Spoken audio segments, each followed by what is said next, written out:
Avez-vous déjà ressenti une telle exhaustion, un tel épuisement, que même prier semblait être un combat? Avez-vous déjà tant donné aux autres qu'il ne vous restait plus rien pour vous-même? Mes amis, ce n'est pas ainsi que Dieu veut que vous viviez. Le monde vous pousse à continuer, à vous dépasser, à donner sans cesse, mais Dieu vous appelle à quelque chose de différent. Il vous appelle à prendre soin de vous en premier.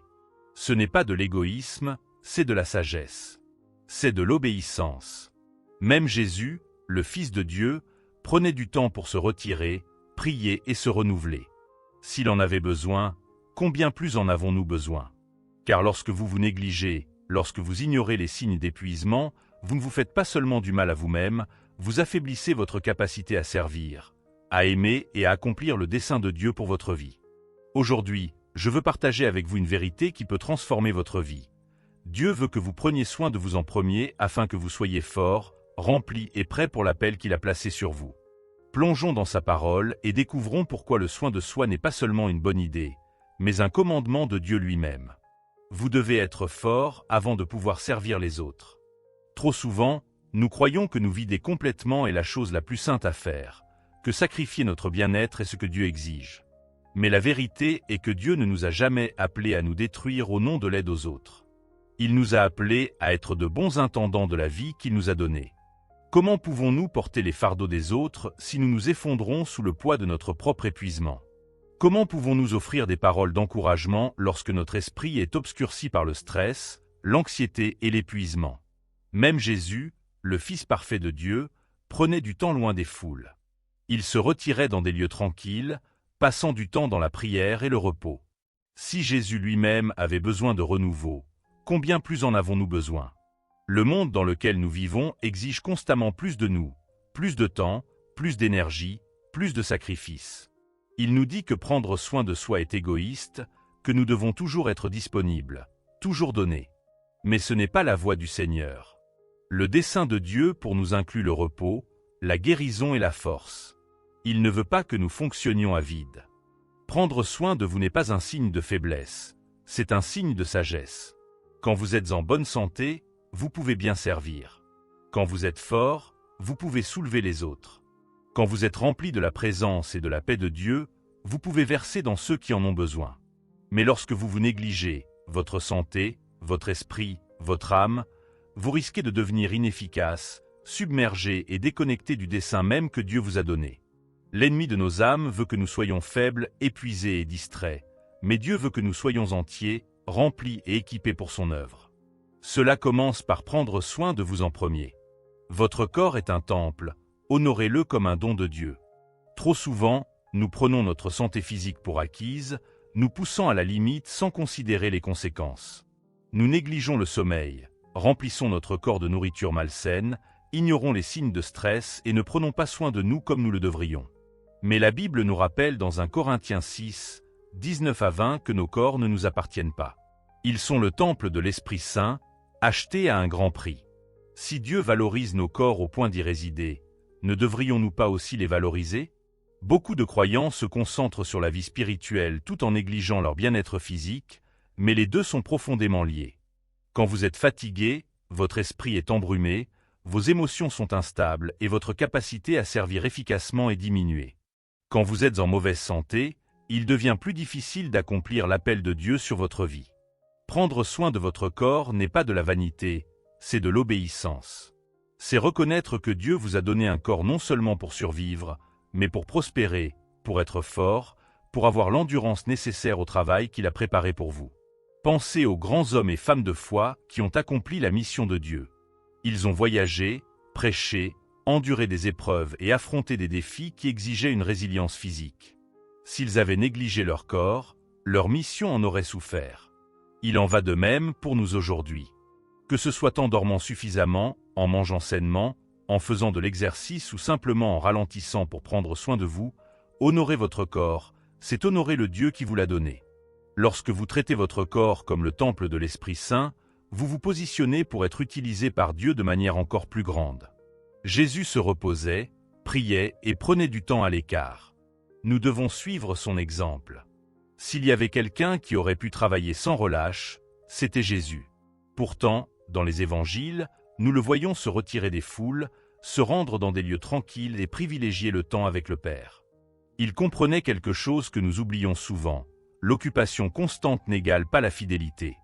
Dans Marc 1, 35, après une longue journée de guérison et d'enseignement, Jésus se leva tôt le matin, alla dans un lieu solitaire et pria. Dans Luc 5, 16, il est écrit « Jésus se retirait souvent dans des lieux déserts pour prier ». Pourquoi ? Parce qu'il savait que sa force venait du Père. Il savait que pour servir, il devait d'abord être rempli. Si Jésus lui-même avait besoin de repos et de renouveau, combien plus en avons-nous besoin ? Beaucoup d'entre nous vivent sous la pression de faire plus. Plus de travail, plus de ministère, plus de responsabilités, pensant que s'arrêter est un signe de faiblesse. Mais Jésus nous montre que le repos n'est pas une faiblesse, c'est une sagesse. Il ne s'arrêtait pas seulement lorsqu'il était épuisé, il en faisait une habitude. Il nous enseigne que le repos ne sert pas seulement à récupérer de l'épuisement, mais à le prévenir. Quand nous négligeons le temps avec Dieu, quand nous nous poussons jusqu'au point de rupture, nous fonctionnons avec nos propres forces plutôt que les siennes. Nous devenons irritables, impatients et inefficaces. Mais lorsque nous suivons l'exemple de Jésus, lorsque nous prenons le temps de nous reposer, de prier, d'être calmes, nous trouvons la force de continuer. Nous ne survivons pas seulement, nous prospérons. Dieu ne nous appelle pas seulement à travailler pour lui, mais à marcher avec lui, et cela exige de s'arrêter, de se ressourcer et de prioriser sa présence. La santé physique compte pour Dieu. Il nous a créés avec un dessein. Dès le commencement, lorsque Dieu a formé Adam de la poussière et lui a insufflé la vie, il a démontré que nos corps ne sont pas une pensée secondaire, ils font partie de son dessein divin. Nous sommes merveilleusement créés. Psaume 139, 14, fait avec intentionnalité et doté d'un corps qui nous permet d'accomplir son appel. Mais combien de fois traitons-nous nos corps comme s'ils n'avaient pas d'importance ? Nous nous surchargeons de stress, négligeons le sommeil, consommons des aliments malsains et ignorons les signaux que quelque chose ne va pas. Nous prions pour la force, mais nous ne prenons pas soin du temple que Dieu nous a donné. La vérité est que notre bien-être physique impacte directement notre capacité à servir Dieu efficacement. Quand nous sommes faibles, fatigués et malades, notre énergie pour accomplir son œuvre diminue. Regardez les grandes figures de la foi, Moïse, Élie, Paul. Ils ont enduré des épreuves qui exigeaient une endurance physique. Même Jésus a parcouru des kilomètres, enseignant et guérissant. Il n'a pas abusé de son corps, il l'a respecté. Il mangeait, il se reposait, il prenait soin de lui parce qu'il savait que sa mission l'exigeait.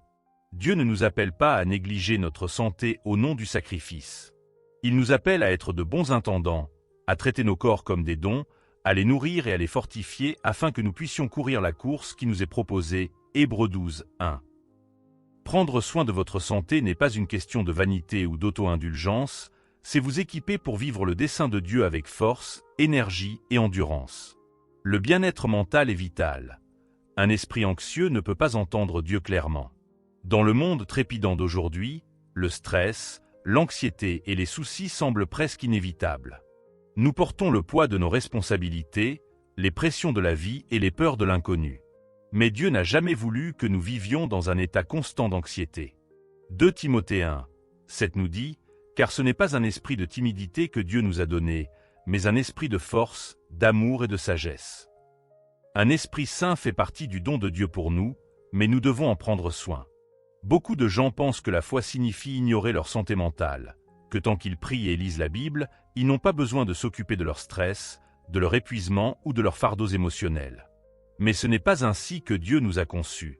Jésus se souciait profondément de l'esprit et du cœur. Il réconfortait les fatigués, encourageait les brisés et rappelait à ses disciples de lui confier leurs fardeaux. Matthieu 11, 28. Il sait qu'un esprit troublé peut obscurcir notre capacité à entendre sa voix, à prendre des décisions sages et à vivre en paix. Quand nous négligeons notre bien-être mental, nous devenons submergés, découragés et spirituellement desséchés. C'est exactement là où l'ennemi veut que nous soyons, si distraits par les soucis que nous ne pouvons pas nous concentrer sur l'appel de Dieu. Mais Dieu nous appelle à marcher dans la paix. Il nous appelle à garder nos esprits, Philippiens 4, 8, et à prendre captive toute pensée qui n'est pas de lui, 2 Corinthiens 10, 5. Prendre soin de votre santé mentale n'est pas un manque de foi, c'est un acte de foi. C'est faire confiance que Dieu veut pour vous plus que le stress et l'épuisement. C'est prendre le temps de se reposer, de chercher de l'aide si nécessaire, de créer un espace pour la paix de Dieu dans votre vie. Un esprit saint est un outil puissant entre les mains de Dieu. Quand vos pensées sont claires, votre cœur est en paix et votre esprit est concentré, vous pouvez pleinement entrer dans le dessein qu'il a pour vous. Le renouveau spirituel vous maintient connecté à la force de Dieu. La vie nous épuise physiquement, émotionnellement et mentalement. Les exigences constantes du travail, de la famille, des responsabilités et même du ministère peuvent nous laisser épuisés. Mais ce que beaucoup de croyants oublient, c'est que notre plus grande force ne vient pas de nos propres efforts, elle vient de Dieu. Quand nous essayons de fonctionner à vide, en nous appuyant uniquement sur nos propres capacités, nous devenons faibles et inefficaces. C'est pourquoi le renouveau spirituel n'est pas optionnel, il est essentiel. Tout au long des Écritures, nous voyons que ceux qui ont été puissamment utilisés par Dieu étaient des personnes qui cherchaient constamment sa présence. Ésaïe 40, 31 nous dit « Mais ceux qui se confient en l'Éternel renouvellent leur force. Ils prennent leur envol comme les aigles, ils courent sans se lasser, ils marchent sans se fatiguer. » La force vient du temps passé avec Dieu. Quand nous négligeons la prière, l'adoration et le temps dans sa parole, nous commençons à nous sentir spirituellement desséchés. Nous perdons notre paix, notre joie et notre sens de la direction. Jésus lui-même nous a montré l'exemple. Bien qu'il ait eu tout pouvoir et toute autorité, il se retirait fréquemment pour prier et être avec le Père. Luc 5, 16. Il comprenait que le renouveau spirituel était nécessaire pour accomplir sa mission. Si Jésus en avait besoin, combien plus en avons-nous besoin? Nous ne pouvons pas combattre les batailles de la vie avec nos propres forces. Nous avons besoin de la sagesse, de la puissance et de la paix de Dieu pour nous soutenir. Beaucoup de croyants luttent contre l'épuisement, non parce qu'ils en font trop, mais parce qu'ils ne se renouvellent pas spirituellement. Ils donnent, mais ne se remplissent pas. Ils servent, mais ne s'arrêtent pas pour être servis par Dieu. Mais le renouveau se trouve dans sa présence. Il se trouve dans l'adoration, la prière, le repos à ses pieds. Quand vous prenez le temps de renouveler votre esprit, vous ne survivez pas seulement, vous prospérez. Vous devenez fort, inébranlable et capable de marcher avec audace dans l'appel que Dieu a placé sur votre vie. L'épuisement n'est pas le plan de Dieu pour vous. Il vous appelle à l'équilibre. Beaucoup de gens pensent que travailler sans fin est un signe de dévouement, que se pousser jusqu'à l'épuisement prouve leur fidélité. Mais Dieu ne nous a jamais conçus pour vivre dans un état constant d'épuisement. Il nous a créés avec des limites et nous appelle à une vie d'équilibre. Ecclésiaste 3, 1 nous rappelle « Il y a un temps pour tout, un temps pour chaque chose sous le ciel. » Il y a un temps pour travailler, mais aussi un temps pour se reposer. Quand nous ignorons ces rythmes, nous nous préparons à l'épuisement. Nous pensons que nous servons Dieu, mais en réalité, nous fonctionnons à vide. L'épuisement n'affecte pas seulement nos corps, il affecte nos esprits, nos relations et, plus important encore, notre vie spirituelle. Une âme fatiguée a du mal à prier. Un esprit épuisé ne peut pas entendre Dieu clairement. Un croyant épuisé devient découragé, frustré et déconnecté de la joie de servir. Ce n'est pas ce que Dieu veut pour vous. Même Jésus comprenait l'importance de l'équilibre. Il passait du temps à enseigner, guérir et servir, mais il se retirait aussi pour se reposer et prier. Il savait qu'il ne pouvait pas verser dans les autres s'il ne passait pas d'abord du temps avec le Père. Marc 6, 31 nous dit que Jésus a dit à ses disciples « Venez à l'écart dans un lieu désert et reposez-vous un peu ». Si Jésus a dit à ses disciples de se reposer, pourquoi pensons-nous que nous pouvons continuer à avancer sans nous arrêter? Dieu n'exige pas un effort sans fin.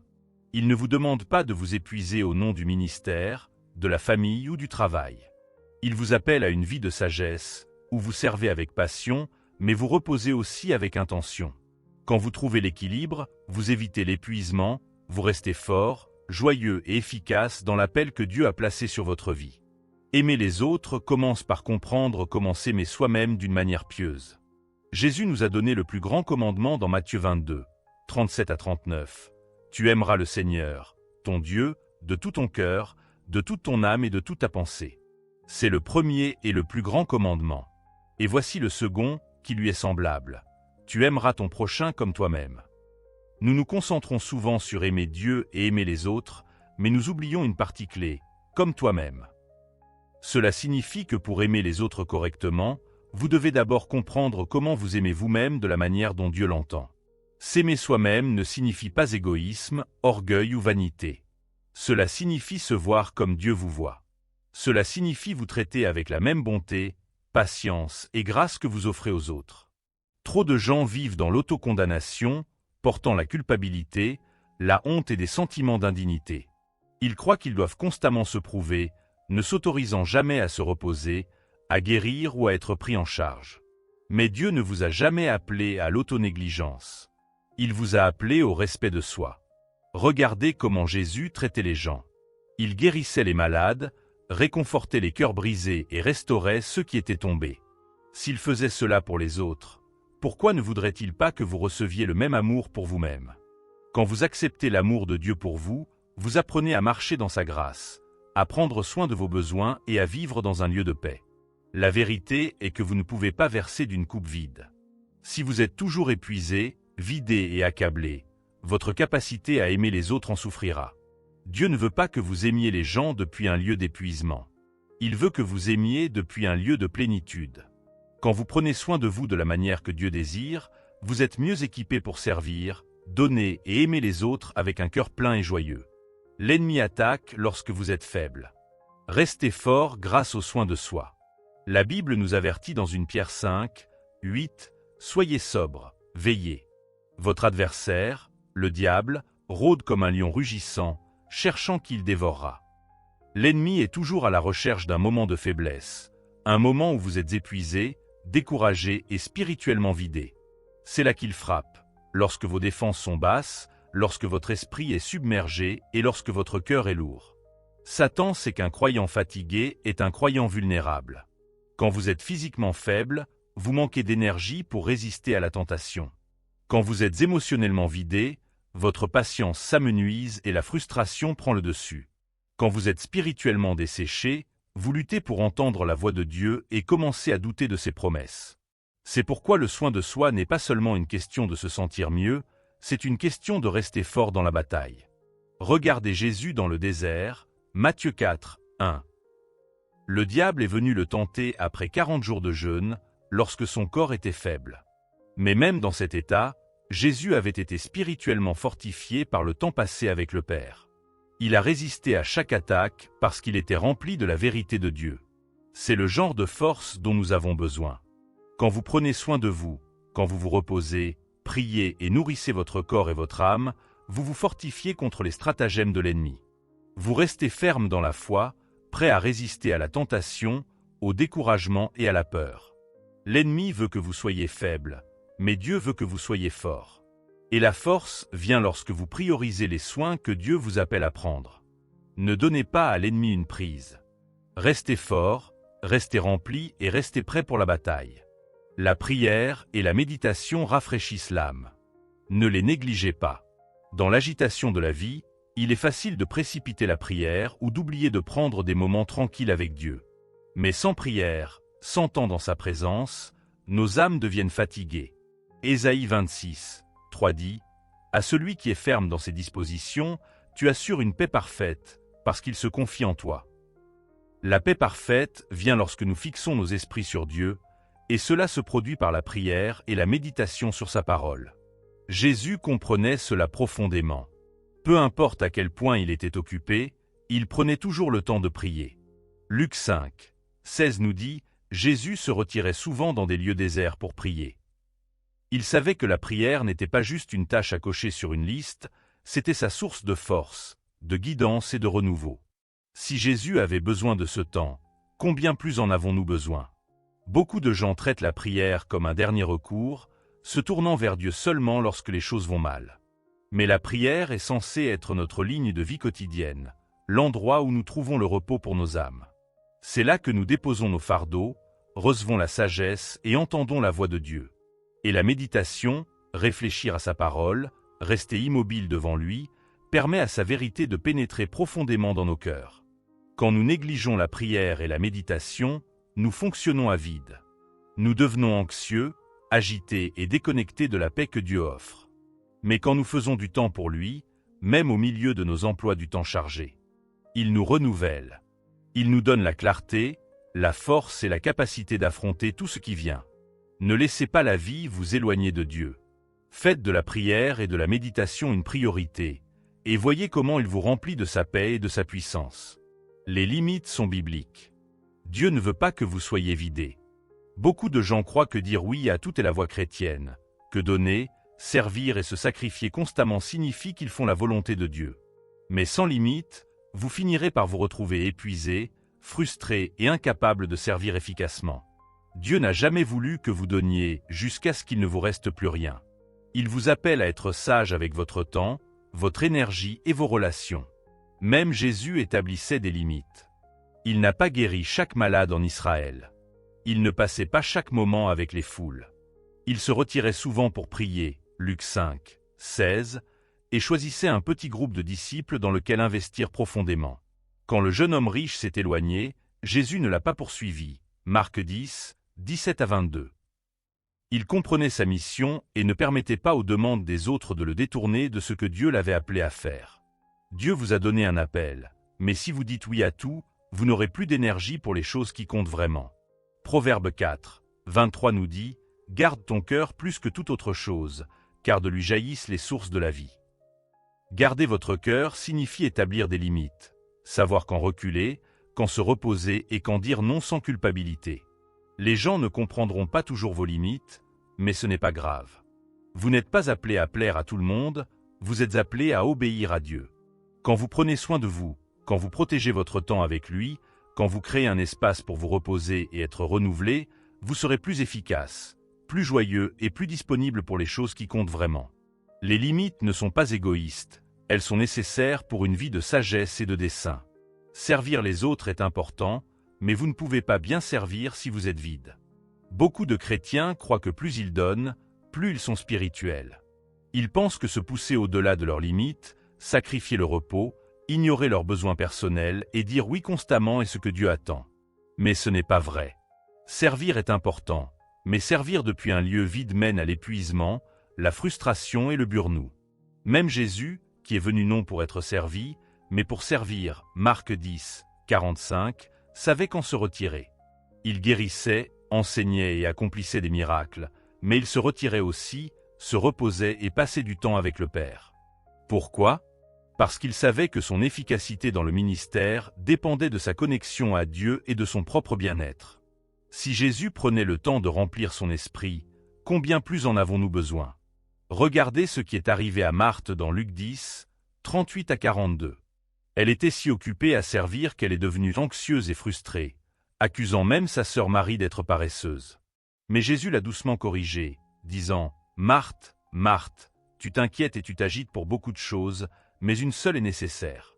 Marie a choisi la bonne part. » Marie avait choisi de s'asseoir aux pieds de Jésus, d'être renouvelée par sa présence. C'était le meilleur choix.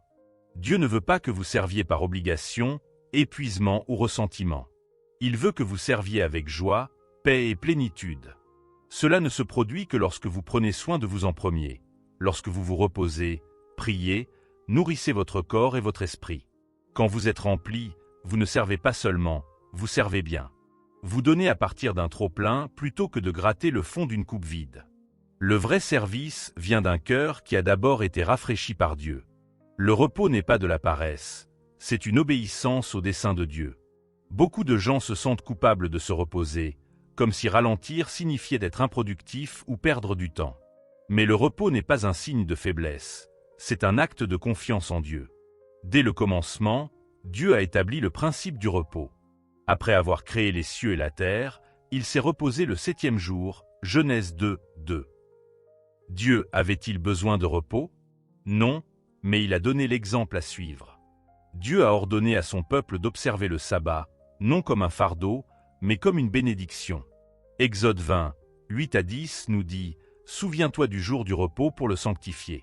Tu travailleras 6 jours et tu feras tout ton ouvrage, mais le 7e jour est le jour du repos de l'Éternel, ton Dieu. » Le repos était si important qu'il est devenu une partie de la loi de Dieu.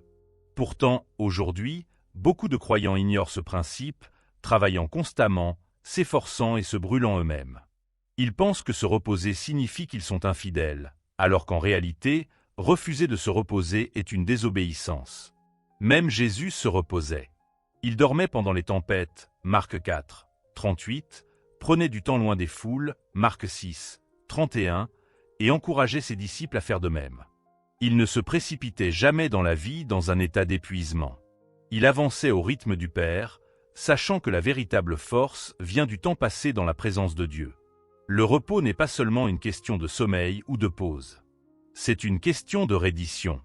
C'est faire confiance que Dieu est aux commandes, même quand nous arrêtons de travailler. C'est reconnaître que notre valeur n'est pas basée sur ce que nous faisons, mais sur qui nous sommes en Christ. Quand nous nous reposons, nous permettons à Dieu de rafraîchir nos corps, de renouveler nos esprits et de restaurer nos âmes. Le repos n'est pas de la paresse, c'est une obéissance. C'est un acte de foi qui dit « Dieu, je te fais suffisamment confiance pour m'arrêter ». La joie et la paix viennent lorsque vous prenez soin de vous comme Dieu l'entend. Beaucoup de gens traversent la vie en se sentant vidés, submergés et accablés, pensant que la souffrance et la lutte constante font simplement partie de leur marche chrétienne. Bien que les épreuves et les difficultés soient inévitables, Dieu n'a jamais voulu que ses enfants vivent dans un état constant d'épuisement. La véritable joie et la paix durable viennent lorsque nous alignons nos vies sur son dessein, y compris la manière dont nous prenons soin de nous. Jean 10, 10 nous dit « Je suis venu afin que les brebis aient la vie, et qu'elle l'ait en abondance. » Une vie abondante n'est pas une vie de stress constant, d'épuisement et de négligence. C'est une vie de dessein, de force et d'équilibre. Mais beaucoup de croyants sacrifient leur bien-être, pensant qu'ils sont plus spirituels en se poussant au-delà de leurs limites. Pourtant, Jésus lui-même a dit « Venez à moi, vous tous qui êtes fatigués et chargés, et je vous donnerai du repos. » Matthieu 11, 28. Son invitation n'est pas à une vie d'effort incessant, mais à une vie de paix en lui. Prendre soin de vous physiquement, émotionnellement et spirituellement n'est pas égoïste, c'est sage. Quand vous mangez bien, vous reposez, priez et établissez des limites, vous vous positionnez pour recevoir la joie et la paix que Dieu a promises. Une âme fatiguée a du mal à expérimenter la joie. Un cœur agité et anxieux ne peut pas marcher dans la paix. Mais quand vous priorisez votre bien-être, vous vous ouvrez à la vie abondante que Dieu veut pour vous. La paix ne se trouve pas en faisant plus. La joie ne vient pas d'une vie surmenée. La joie vient de faire confiance à Dieu suffisamment pour prendre soin de vous comme il a prévu. Et quand vous prenez soin de vous, vous ne vous bénissez pas seulement vous-même, vous vous positionnez pour être un vase de joie et de paix pour les autres. Prendre soin de vous vous prépare à accomplir l'appel de Dieu sur votre vie. Dieu a placé un appel unique sur votre vie, un dessein conçu spécifiquement pour vous. Mais vous ne pouvez pas marcher dans cet appel si vous êtes constamment épuisé, submergé ou avide. Beaucoup de gens veulent servir Dieu, avoir un impact et faire de grandes choses pour son royaume, mais ils négligent la chose même qui les aidera à soutenir cette mission, leur propre bien-être. Éphésiens 2, dit « Car nous sommes son ouvrage, créé en Jésus-Christ pour de bonnes œuvres, que Dieu a préparées d'avance, afin que nous les pratiquions. » Vous avez été créés pour un dessein, mais si vous êtes physiquement vidé, émotionnellement épuisé ou spirituellement déconnecté, comment pouvez-vous pleinement entrer dans ce dessein? Regardez le prophète Élie dans 1 Roi 19, 1-8. Après une grande victoire contre les prophètes de Baal, il est devenu si découragé et fatigué qu'il a demandé à Dieu de lui ôter la vie. Que fit Dieu? Il ne l'a pas réprimandé. Il lui a dit de manger, de boire et de se reposer. Ce n'est qu'après qu'Élie fut rafraîchi que Dieu lui parla de sa prochaine mission. Parfois, la chose la plus spirituelle que vous puissiez faire est de vous reposer, car cela vous positionne pour entendre Dieu et avancer dans son plan. Dieu ne veut pas que vous viviez une vie de constante déplétion. Il veut que vous soyez fort, préparé et prêt pour ce qu'il vous a appelé à faire. Cela signifie prendre soin de vous, nourrir votre corps, renouveler votre esprit et fortifier votre âme. Quand vous êtes entier, vous pouvez marcher avec audace dans votre appel, accomplir votre dessein et impacter le monde pour sa gloire. Prendre soin de vous n'est pas seulement pour vous. C'est devenir la personne que Dieu a créée, prête à accomplir le travail qu'il vous a assigné. Prenez soin de vous, car Dieu a de grands projets pour vous. Mes amis, écoutez cette vérité. Dieu veut que vous preniez soin de vous en premier, non par égoïsme, non par paresse, mais par obéissance à son dessein divin. Vous n'êtes pas destiné à vivre épuisé, accablé et avide. Vous n'êtes pas appelé à servir depuis un lieu de déplétion, mais depuis un lieu de force, de joie et de renouveau. Jésus lui-même a donné l'exemple. Il travaillait, mais il se reposait. Il donnait, mais il se retirait aussi. Il versait, mais il recevait aussi du Père.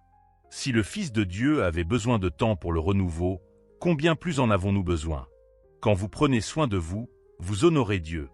Vous fortifiez votre corps, rafraîchissez votre esprit et remplissez votre âme afin de pouvoir accomplir les bonnes œuvres qu'il vous a appelé à faire. Ce n'est pas de l'égoïsme, c'est de la sagesse. Matthieu 22, 39 nous ordonne d'aimer notre prochain comme nous nous aimons nous-mêmes. Vous ne pouvez pas verser dans les autres si votre propre coupe est vide. Alors aujourd'hui, je vous mets au défi. Commencez à voir le soin de soi comme une partie de votre marche avec Dieu. Prenez du temps pour le repos, établissez des limites, priez sans cesse, nourrissez votre corps et votre âme. Non pour vivre dans le confort, mais pour vivre dans l'obéissance, fort, saint et prêt à accomplir le dessein de Dieu pour votre vie. Quand vous prenez soin de vous, vous ne vous bénissez pas seulement vous-même. Vous bénissez votre famille, votre ministère et le royaume de Dieu. Car un croyant bien reposé, bien nourri et spirituellement fort est inarrêtable entre les mains du Tout-Puissant. Prenez soin de vous, car Dieu a de grands projets pour vous. Le diable est un trompeur, pas un débatteur. Il ne discute pas pour trouver la vérité, mais pour la tordre. Depuis le commencement, l'ennemi utilise la même tactique.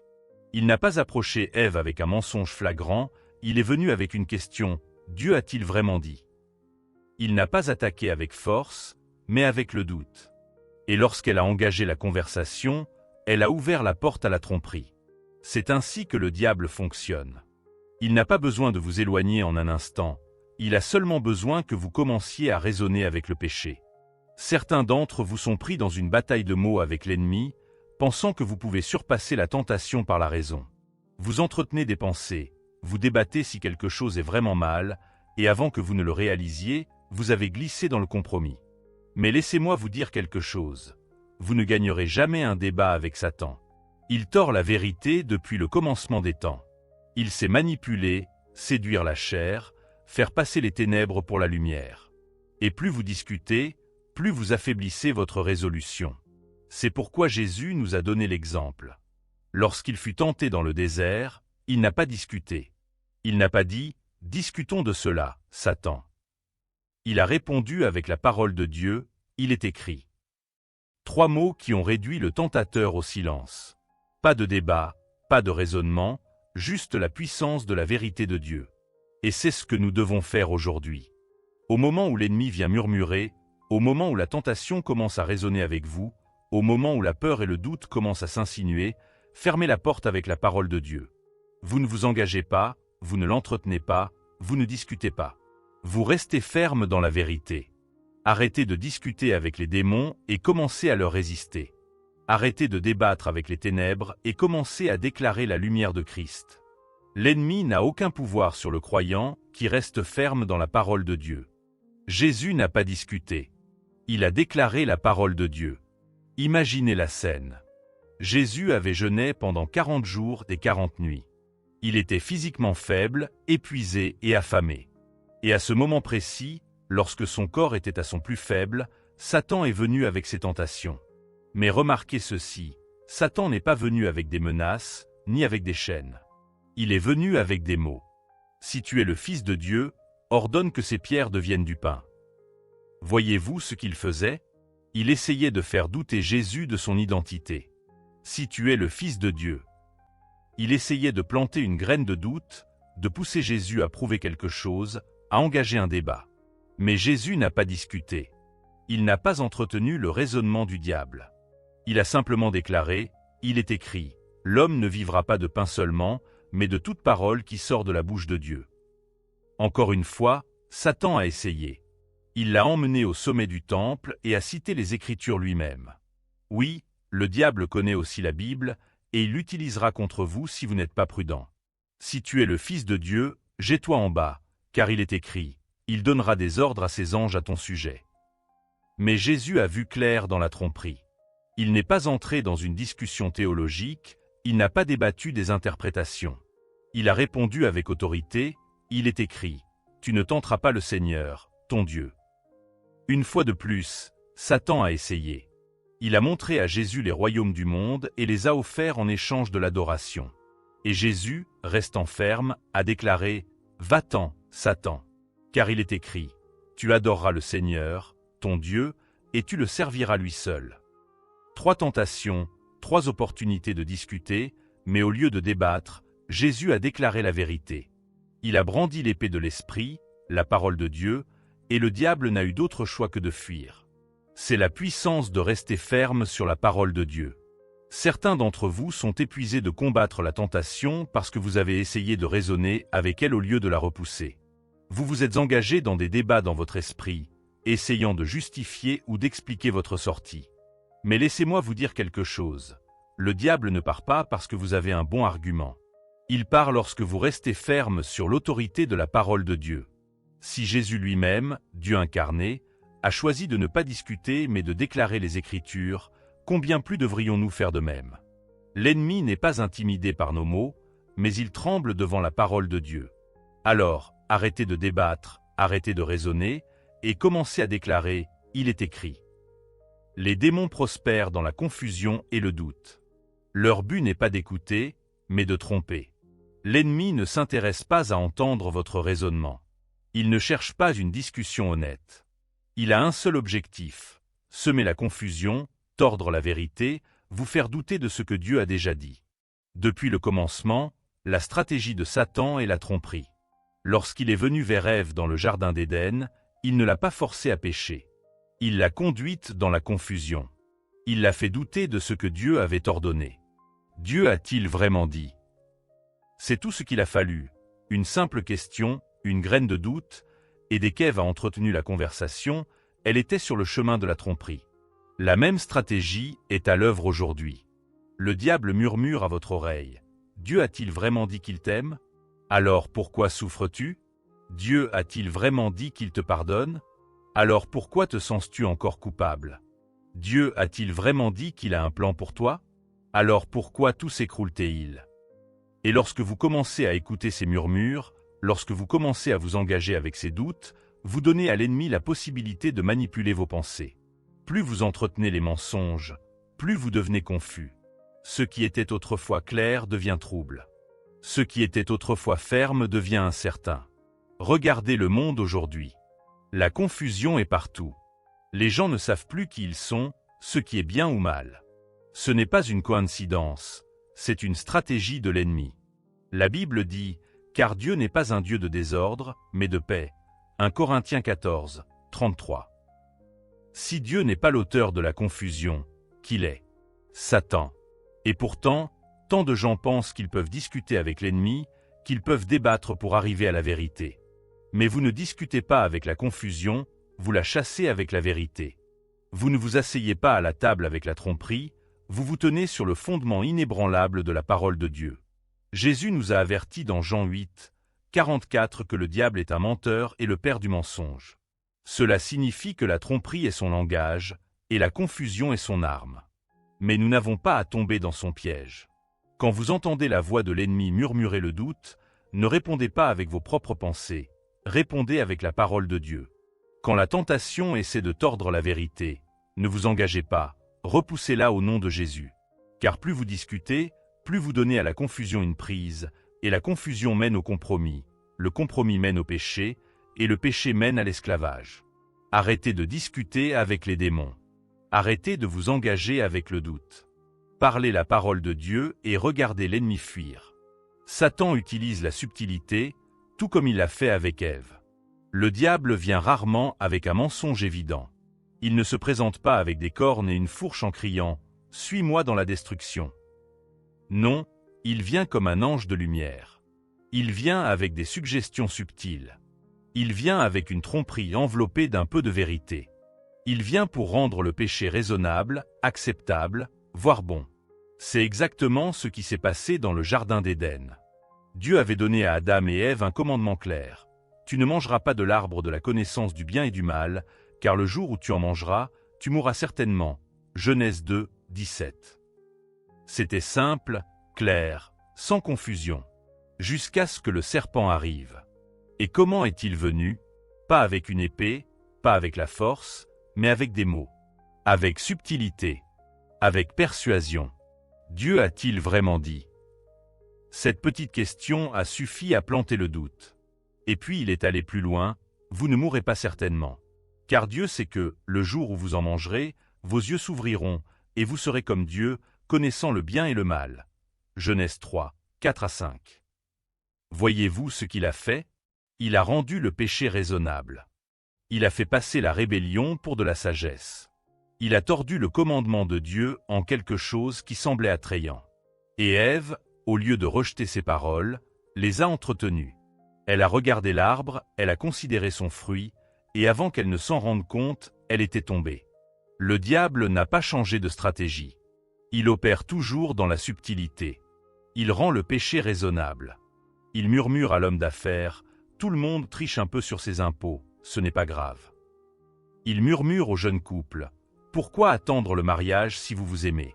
C'est ce qui compte vraiment. » Il murmure aux croyants fatigués, « Tu n'as pas besoin de prier aujourd'hui, Dieu comprend que tu es occupé. » Petit compromis, petite tentation, petit mensonge déguisé en vérité. Et dès que vous commencez à débattre, dès que vous commencez à raisonner avec le péché, vous êtes déjà sur le chemin de la désobéissance. Ève n'avait pas l'intention de se rebeller contre Dieu. Elle a juste écouté la mauvaise voix. Elle a juste entretenu la mauvaise conversation. Et c'est tout ce qu'il a fallu. C'est pourquoi vous ne pouvez pas discuter avec le diable. Il essaiera toujours de rendre le péché acceptable. Il essaiera toujours de rendre la désobéissance logique. Il essaiera toujours de vous convaincre que Dieu vous prive de quelque chose.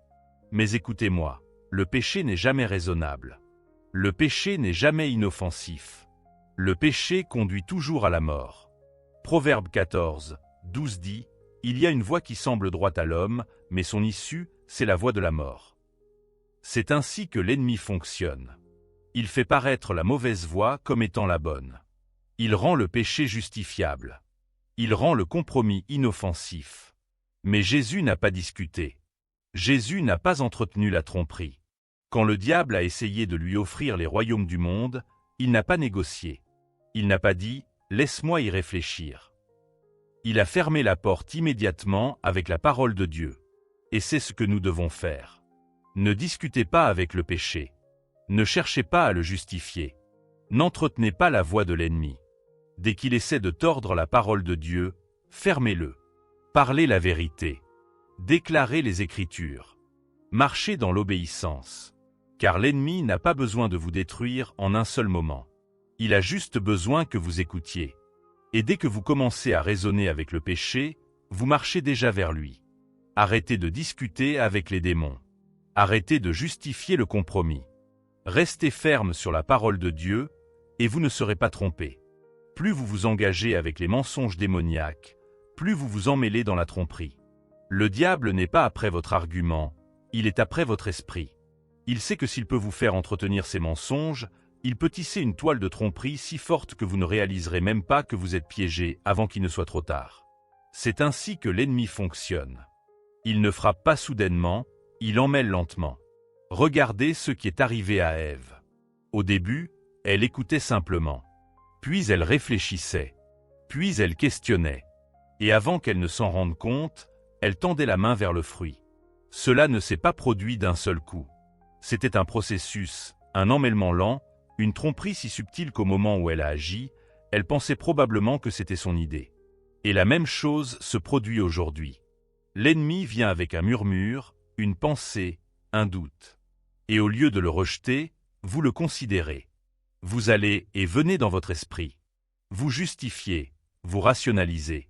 Et chaque fois que vous vous engagez avec le mensonge, il resserre son emprise.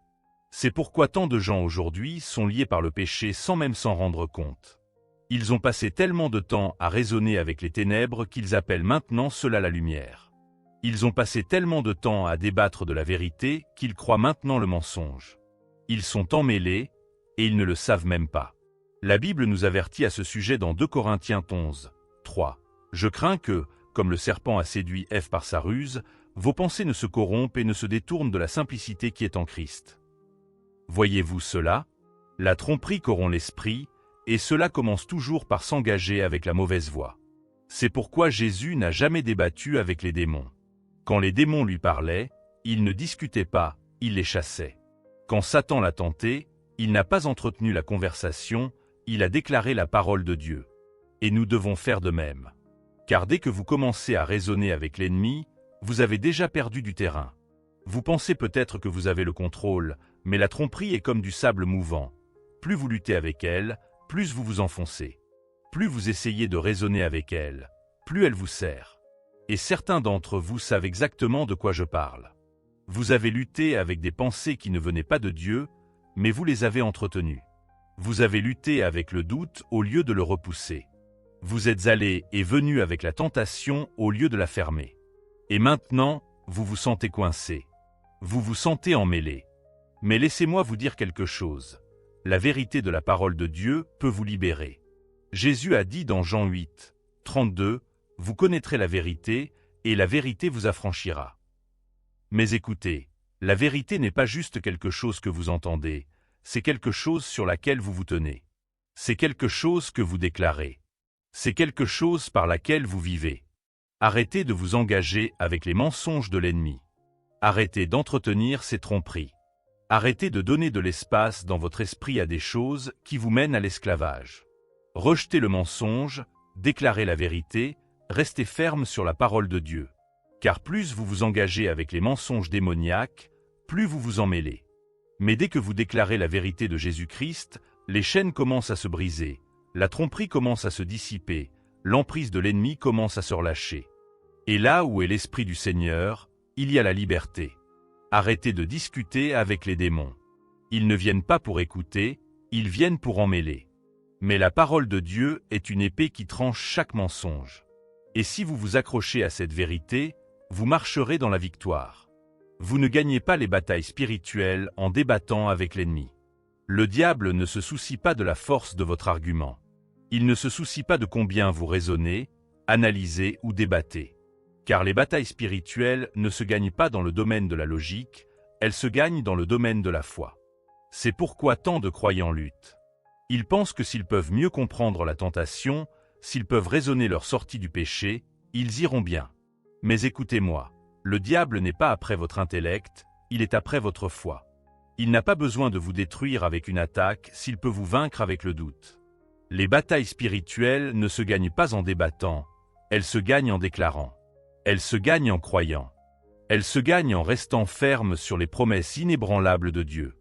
Éphésiens 6, 13 dit, « C'est pourquoi, prenez toutes les armes de Dieu, afin de pouvoir résister dans le mauvais jour, et tenir ferme après avoir tout surmonté. » Entendez-vous cela? Tenir ferme. Pas débattre, pas raisonner, pas discuter avec les démons, mais tenir ferme. Quand l'ennemi vient murmurer des mensonges, tenez ferme dans la foi. Quand la tentation essaie de vous ébranler, tenez ferme dans la foi. Quand les doutes inondent votre esprit, tenez ferme dans la foi. Quand vous avez envie d'abandonner, tenez ferme dans la foi. Car dès que vous commencez à débattre, vous donnez à l'ennemi une ouverture. Dès que vous commencez à analyser la tentation au lieu de la repousser, vous perdez déjà du terrain. Mais quand vous tenez ferme dans la foi, quand vous déclarez la parole de Dieu, quand vous refusez d'être ébranlé, le diable n'a d'autre choix que de fuir. Jacques 4, 7 dit, « Soumettez-vous donc à Dieu, résistez au diable, et il fuira loin de vous. » Cela ne dit pas de débattre avec le diable. Cela ne dit pas de négocier avec lui. Cela dit, résistez. Tenez ferme, gardez votre position, et il fuira. Car l'ennemi ne peut pas ébranler un croyant qui est planté dans la foi. Il ne peut pas tromper un esprit qui est enraciné dans la vérité. Il ne peut pas vaincre un cœur qui est abandonné à Christ. Arrêtez de discuter avec les démons. Arrêtez de combattre avec votre intellect. Arrêtez de vous engager dans des batailles mentales sans fin. Tenez ferme dans la foi, et la victoire est déjà gagnée. L'ennemi fuit, non pas à cause de votre raisonnement, mais à cause de l'autorité de la parole de Dieu. Satan n'a pas peur de votre intelligence. Il n'est pas intimidé par vos arguments. Il ne tremble pas lorsque vous débattez. Mais il y a une chose contre laquelle il ne peut pas tenir. L'autorité de la parole de Dieu. Regardez comment Jésus a géré Satan dans le désert. Quand le diable est venu avec la tentation, Jésus n'a pas raisonné avec lui. Il n'a pas essayé d'expliquer pourquoi le péché était mal. Il n'a pas négocié. Il a simplement déclaré, « Il est écrit. » 3 fois, le diable est venu. 3 fois, Jésus a répondu avec les Écritures. Et que s'est-il passé? L'ennemi a fui. Pourquoi? Parce que la parole de Dieu n'est pas seulement vraie, elle est autoritaire. Ce n'est pas juste un livre, c'est une épée. Elle porte le pouvoir de briser les forteresses, de trancher la tromperie, de réduire au silence la voix de l'ennemi. Hébreux 4, 12 dit « Car la parole de Dieu est vivante et efficace, plus tranchante qu'une épée à 2 tranchants. » Quand vous parlez la parole de Dieu, vous ne répétez pas simplement des phrases, vous déclarez une autorité divine. Et c'est pourquoi le diable veut vous garder dans l'argumentation au lieu de la déclaration. Il veut que vous débattez au lieu de proclamer. Il veut que vous expliquiez au lieu de commander.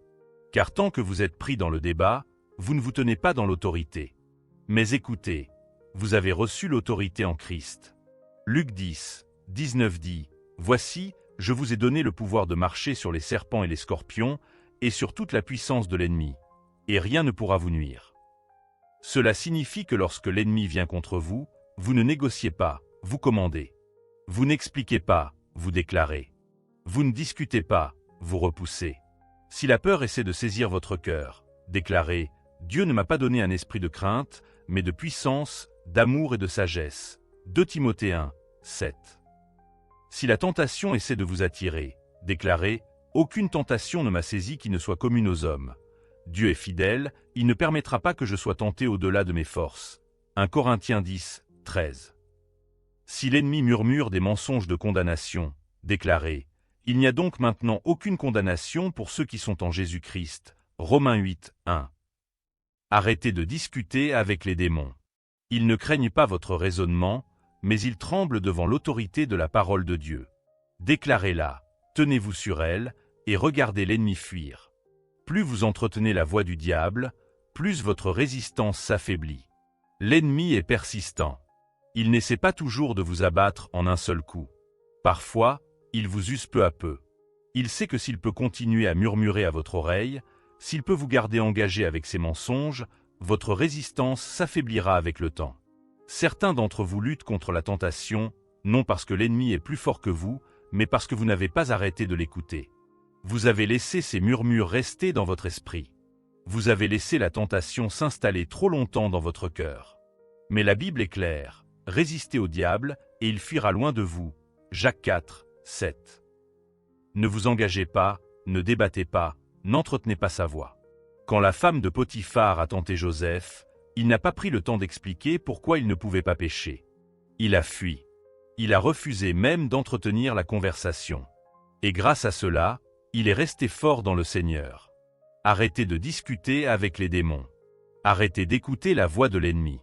Plus vous vous engagez, plus vous devenez faible. Fermez la porte immédiatement. Tenez-vous sur la parole de Dieu, marchez dans la victoire. Les arguments démoniaques sont conçus pour vous faire douter de ce que Dieu a déjà rendu clair. La plus grande arme de l'ennemi est le doute.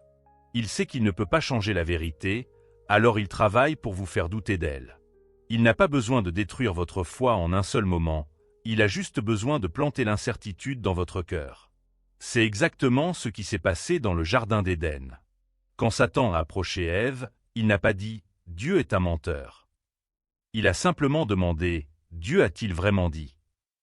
Cette seule question a suffi à la faire hésiter, à remettre en question ce qu'elle savait déjà. Et c'est ce que l'ennemi fait aujourd'hui. Il vient vers des croyants qui connaissent la parole de Dieu, qui savent ce qui est juste, qui savent ce que Dieu a dit, et il murmure « Dieu a-t-il vraiment dit que tu es pardonné ? Alors pourquoi te sens-tu encore coupable ? Dieu a-t-il vraiment dit qu'il a un plan pour ta vie ? Alors pourquoi souffres-tu ? Dieu a-t-il vraiment dit que le péché mène à la mort ? Alors pourquoi tant de pécheurs semblent prospérer ? Voyez la stratégie. Il n'a pas besoin de vous pousser à une rébellion totale. Il a juste besoin de vous faire douter. Car dès que vous commencez à entretenir ces questions, dès que vous commencez à débattre, votre foi devient instable. Jacques 1, 6 nous avertit à ce sujet, « Celui qui doute est semblable à une vague de la mer, agitée par le vent et poussée de côté et d'autre. » C'est exactement là où l'ennemi veut que vous soyez, ballotté, incertain de ce qui est vrai, affaibli par la confusion. Mais écoutez, la parole de Dieu est inébranlable. Elle est établie. Elle est finale. La vérité ne change pas en fonction de vos sentiments, des circonstances ou de ce que le monde dit. Quand Jésus fut tenté dans le désert, Satan a tordu la parole de Dieu. Mais Jésus n'a pas débattu avec lui. Il a répondu avec la vérité. C'est ainsi que vous fermez les arguments démoniaques. Pas en débattant, pas en raisonnant, mais en restant ferme sur ce que Dieu a déjà dit. Quand l'ennemi murmure le doute, déclarez « Il est écrit ». Quand la tentation essaie de tordre la vérité, déclarez « Il est écrit ». Quand la confusion essaie d'ébranler votre foi, déclarez « Il est écrit ». Arrêtez de discuter avec les démons. Dieu a déjà parlé. La vérité est déjà établie. Tenez-vous sur sa parole, et vous ne serez pas ébranlés. Discuter avec les démons donne une prise dans votre esprit et votre cœur. L'ennemi ne peut pas prendre le contrôle de votre vie, à moins que vous ne lui donniez une ouverture. Il n'a aucune autorité sur un enfant de Dieu, à moins que vous ne le laissiez entrer. Et l'une des manières les plus faciles de donner une prise au diable est de s'engager avec ses mensonges. Éphésiens 4, 27 nous avertit, ne donnez pas accès au diable. Pourquoi ? Parce qu'une prise est la première étape vers une forteresse. Une prise est une petite ouverture, un endroit où l'ennemi peut s'accrocher.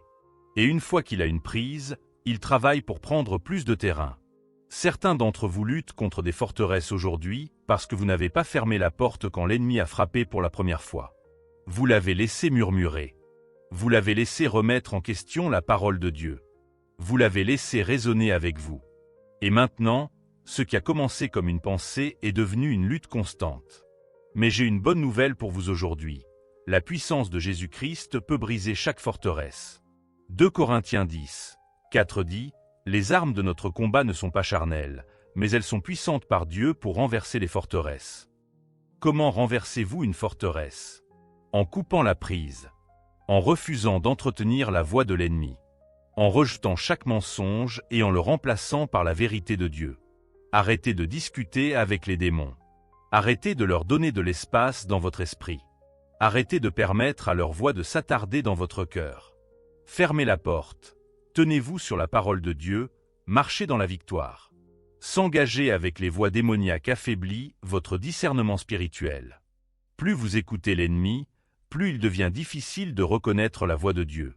Satan est un maître de la tromperie, et il sait que s'il peut continuer à murmurer à votre oreille, votre capacité à distinguer la vérité des mensonges s'estompera lentement. Regardez le roi Saül. Il a commencé comme un homme choisi par Dieu, oint pour diriger Israël Hermann. Mais avec le temps, il a permis à l'orgueil, à la peur et à la désobéissance de prendre racine dans son cœur. Il a commencé à prendre ses propres décisions au lieu de suivre les commandements de Dieu. Et puis, dans son désespoir, il a fait quelque chose d'impensable. Il a cherché conseil auprès d'une sorcière. 1 Samuel 28, 6 à 7 dit « Saül consulta l'Éternel, et l'Éternel ne lui répondit pas. Alors Saül dit à ses serviteurs « Cherchez-moi une femme qui évoque les esprits, et j'irai la consulter. » Voyez-vous ce qui s'est passé?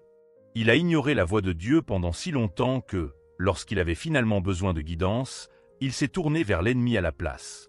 Son discernement était si faible qu'il a cherché la sagesse dans les ténèbres au lieu de la lumière. C'est ce qui arrive quand vous vous engagez continuellement avec des voix démoniaques. Quand vous entretenez la tentation, quand vous justifiez le péché, quand vous vous attardez sur les doutes et la tromperie, vos sens spirituels s'émoussent. Ce qui semblait autrefois mal commence à sembler normal. Ce qui troublait autrefois votre esprit semble maintenant acceptable. Et finalement, vous ne pouvez même plus distinguer la voix de Dieu de celle de l'ennemi. C'est pourquoi Hébreux 5, 14 dit « La nourriture solide est pour les hommes faits, pour ceux qui, par l'usage, ont le sens exercé à discerner le bien et le mal. » Le discernement ne vient pas par hasard. Il vient en vous entraînant dans la parole de Dieu, en écoutant constamment sa voix, en rejetant chaque fausseté qui essaie de prendre racine dans votre cœur. Si vous laissez les arguments démoniaques obscurcir votre esprit, si vous continuez à raisonner avec les mensonges, si vous continuez à débattre de ce que Dieu a déjà rendu clair, votre discernement spirituel s'estompera. Et quand vous aurez le plus besoin d'entendre Dieu, vous risquez de ne même pas reconnaître sa voix. Mais aujourd'hui, vous pouvez vous libérer. Vous pouvez faire taire chaque mensonge en vous tenant sur la vérité. Vous pouvez affiner votre discernement en remplissant votre cœur de la parole de Dieu. Arrêtez de discuter avec les démons. Refusez de laisser la tromperie émousser votre esprit. Accrochez-vous à la vérité, et vous reconnaîtrez toujours la voix de votre berger. Discuter avec les démons vous distrait de votre dessein donné par Dieu. L'ennemi n'attaque pas toujours par la force. Parfois, il attaque par la distraction. Il sait qu'il ne peut pas vous enlever votre appel, alors il essaie de détourner votre attention. Et l'une des façons les plus faciles de le faire est de vous entraîner dans des batailles inutiles, des débats sans fin et des luttes mentales constantes. Regardez Néhémie. Dieu l'avait appelé à reconstruire les murailles de Jérusalem, et il faisait des progrès incroyables. Mais dès que l'ennemi a vu que Néhémie était concentré, dès qu'ils ont réalisé qu'il faisait l'œuvre de Dieu, ils ont essayé de le distraire. Néhémie 6, 2-3 dit, Sambala et Geshem m'envoyèrent dire, « Viens, et ayons une entrevue ensemble. » Mais ils avaient l'intention de me faire du mal. Ils voulaient éloigner Néhémie de sa mission. Ils voulaient l'entraîner dans une conversation, dans un débat, dans une distraction. Mais Néhémie a refusé de s'engager. Il a répondu, « Je fais une grande œuvre, et je ne puis descendre. » Entendez-vous cela? Je ne puis descendre. Il a refusé de s'éloigner de son dessein pour s'engager dans des débats inutiles. Il savait que l'ennemi ne cherchait pas juste une conversation, il cherchait à détourner son attention. C'est ce que le diable fait aujourd'hui. Il sait que s'il ne peut pas vous arrêter, il peut au moins vous ralentir. Il veut que vous soyez distrait, empêtré dans des arguments, consumé par des batailles inutiles. Au lieu de marcher dans votre appel, vous êtes pris à débattre des mensonges. Au lieu de prêcher l'Évangile, vous vous défendez contre de fausses accusations. Au lieu de poursuivre la mission de Dieu, vous essayez de vous expliquer à ceux qui ne comprendront jamais. Mais écoutez, votre appel est trop important pour perdre du temps à discuter avec des démons. Votre dessein est plus grand que n'importe quelle distraction que l'ennemi vous lance. C'est pourquoi Paul a dit à Timothée dans 2 Timothée 2, 4, « Aucun homme qui sert comme soldat ne s'embarrasse des affaires de la vie civile, afin de plaire à celui qui l'a enrôlé. » Les soldats ne se laissent pas distraire par des batailles secondaires. Ils restent concentrés sur leur mission. Le diable veut vous entraîner dans des arguments. Il veut remplir votre esprit de distraction. Il veut consommer votre énergie avec des batailles qui n'ont pas d'importance.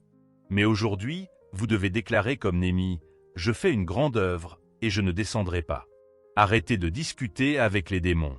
Votre dessein est trop important. Gardez les yeux fixés sur Jésus.